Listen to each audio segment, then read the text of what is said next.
Truthfully, I tell you, some of you standing here in front of me today will not taste death before the Son of Man returns to his kingdom.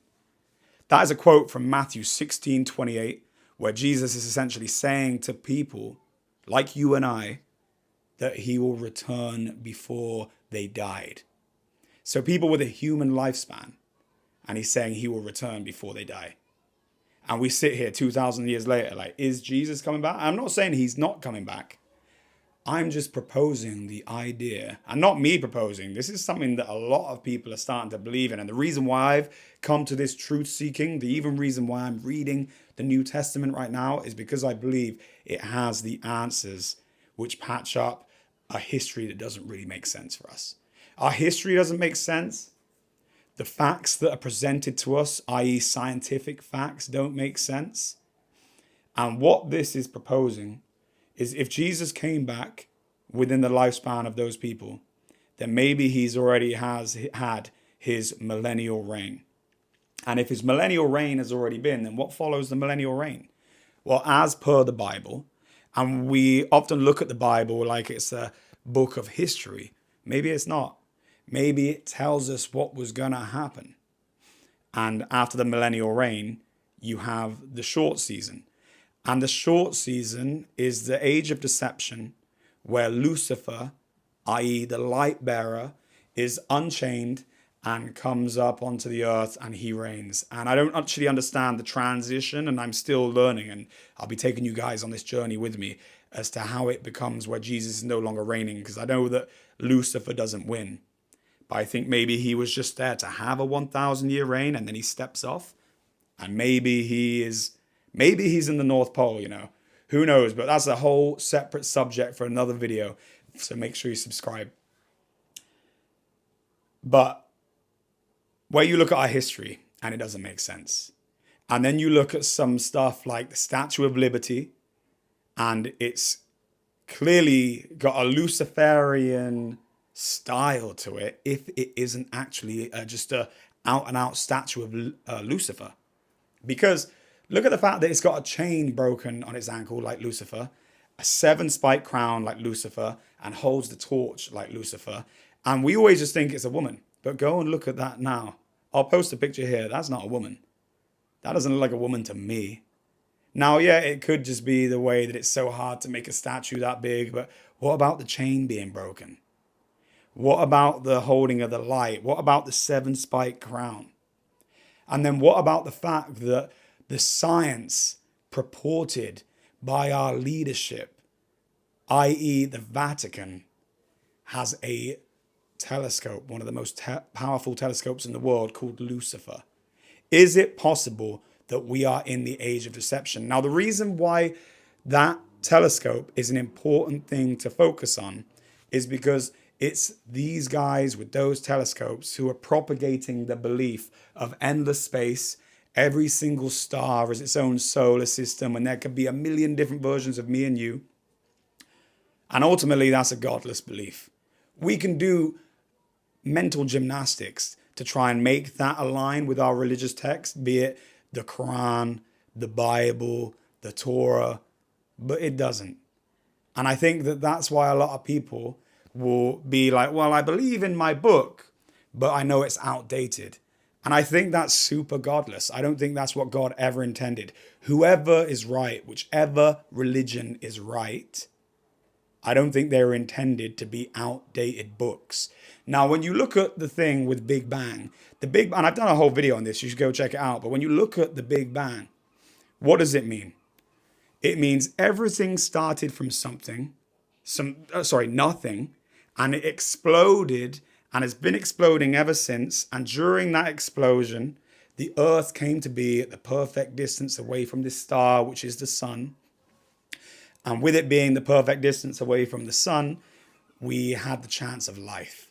And then we had, like, I don't know how they say it happened, but fish over time became land animals, and over time we became monkeys, and over time the monkeys became sentient humans.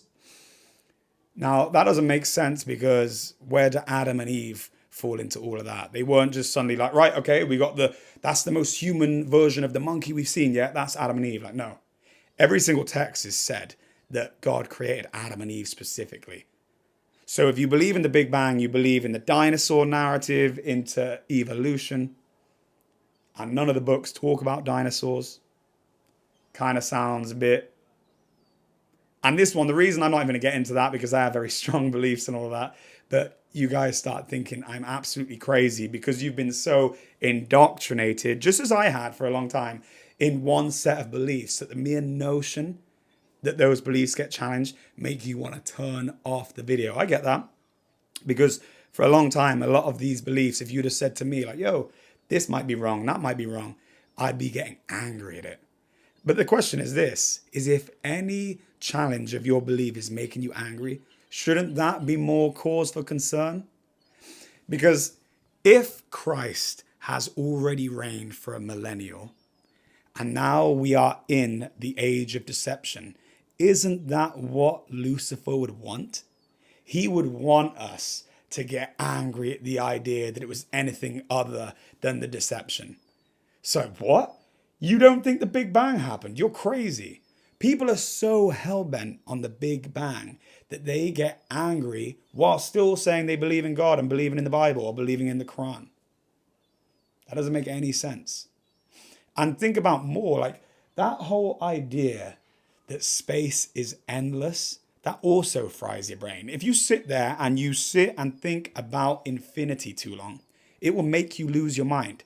I watched Interstellar yesterday, and where they go off, and I've seen it a few times, it's a really good movie, but where they go off to that planet that's all water, and they land, and for every hour it's 7 years going by. I remember watching that when I used to believe in that whole narrative that, like, I remember watching it and thinking, wow, that's just crazy. This whole space stuff is way too smart for me. I can't get my head around this. I think that's what it's all about. And I know I'm going to get people in the comment sections like, yeah, maybe it is too smart for you. Like, yeah, okay, idiot.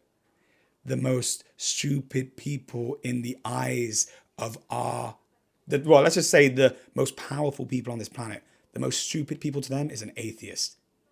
Even you go start looking at like Bohemian Grove. These people worship something, bruh. So maybe the person who sat there believing in the Big Bang, come dinosaurs, come evolution, come endless space with a million billion, not even close, infinite solar systems. Maybe that's the idiot. And when you think about it being just us, Earth, with our sun, and then the stars being something separate, let's imagine that the stars aren't suns and they're just lights, as per said in the Bible. Suddenly there's none of that nonsense. And then also, when you start looking at Operation Fishbowl Dominic, go check that out, Operation Fishbowl. They were launching nuclear rockets in the late 1950s. I think it was 1958, but you'll have to go check that, up into the sky. Now, they say that was just to test rockets. Is it possible they were trying to see how far those rockets would go? Is it possible that all of the science that's been propagated to us, i.e. the moon landing, is it possible that's fake? Is it possible that history's fake? I mean, we've only just found out about the pyramids. The pyramids having 2 kilometers of cylinders and coils below them, looking very much like a power plant. But I mean, I say that with an asterisk, because when we're getting new information from the people who rule us, you have to really ask yourself, why am I getting that information? Is it because it's true, or is it for deception? And if we sit in this notion that we're in the short season and the age of deception, you really have to question everything. But I think the greatest trick, this is actually like a quote, but I don't know the full quote, but the greatest trick, this is the quote. The greatest trick the devil ever pulled is making everyone believe he didn't exist. And I think there's a good chance that Christ has been and he's reigned, and now we're in the age of deception, which means we need the ultimate discernment. And what's crazy is we live in a time where people don't even want to listen to maybe understanding that their point of view was wrong. I mean, take the dinosaur thing, for example. My favorite early memories were reading dinosaur books. It's all I did. I remember going to the National History Museum with my mum. My dad was working. He was at an expo. And I went to the Natural History Museum with my mum. And I was marveled by the dinosaurs. I had all these big books. I had dinosaur toys. But now I think it's a good chance it's fake, that they lied to us. But I think that the way that we can be the smartest now is not to pretend we know the truth, because what I'm saying to you is not facts. It's proposing that this is a possibility. And it is a real possibility. If you think this is completely dumb, then you've got too tied up in your ego. Because you don't know, I don't know. But what I do know is when you start looking into these things, like say the moon landing, it falls apart. So, okay, you've been lied to about that. When you look into things like history, where you were told that the pyramids were built by slaves, and now the mainstream is telling you that they go 2 kilometers deep. Okay, we were lied to about that. So when your girlfriend cheats and lies to you, at what point do you start believing her? Or at a certain point, you say, hang on, I don't believe anything these people are telling me. And I'm going to sit now and do my own research. Because for me, the biggest turning point for me that made me believe in God was understanding how much I didn't know. And I know it's a lot of me to say this, but I think that made me so much smarter. It was in humbling myself and saying, yo, I don't really know shit. And I'm just going to learn now. I'm going to read. I'm going to learn. But when you sit there and you say, I know for sure this, well, that's crazy. And especially when you have religious texts in your hands, be it the Bible, be it the Quran, and you're saying, it says this. Okay, it might say something about expanding space, which could be true. But that still doesn't align with what they've told you. And what they've told you, what science is telling you, is evolution. And there's a reason why Big Bang theory, evolution theory, these are theories.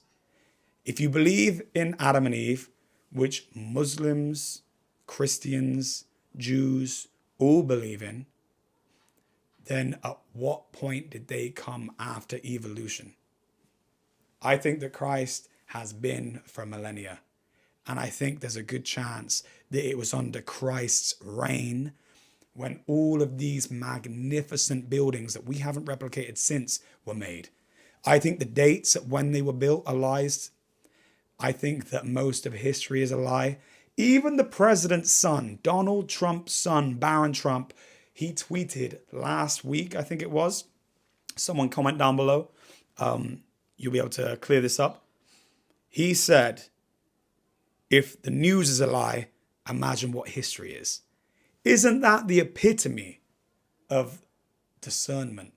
We should be thinking that same thing. If the president's son, now by design, you can call Trump stupid. By design, he knows way more than you. He has access to everything.